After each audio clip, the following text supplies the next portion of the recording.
Kadamtan kalwa dấu silo Ariang kay miyang anom lange Kanga swal tadang iyo Oray rakaryang emay Dolem hikani sila Lung kamol emay Tong loba kya ngoya Zamol milyang sale Kadaki no lui Kadamtan kalwa dấu silo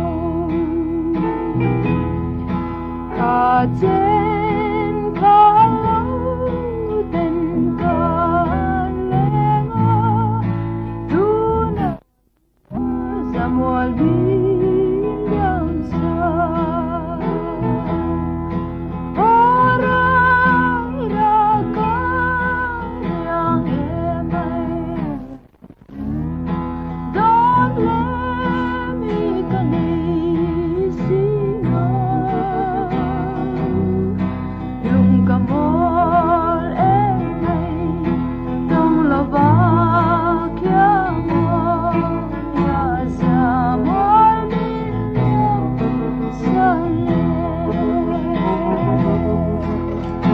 Yang maoy lae parde Kang hiu long che o đi đi Yun lui han khiu suy hương lên Ariang vào mi đón hero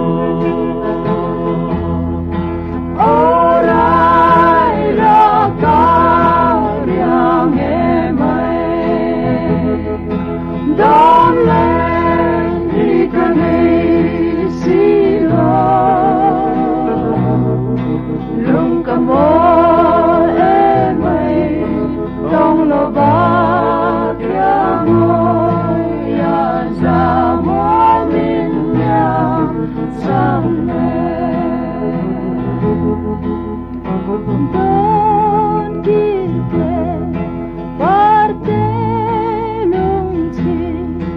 Lola tu le zotona Itu hetire Ngariang ura lopia Pagi kamoy lo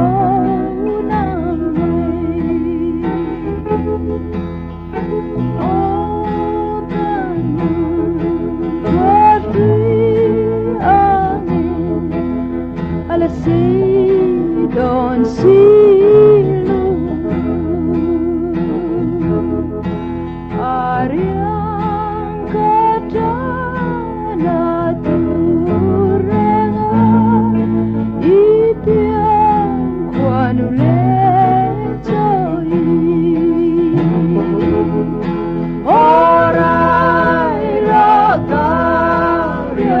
emay Don't let ikani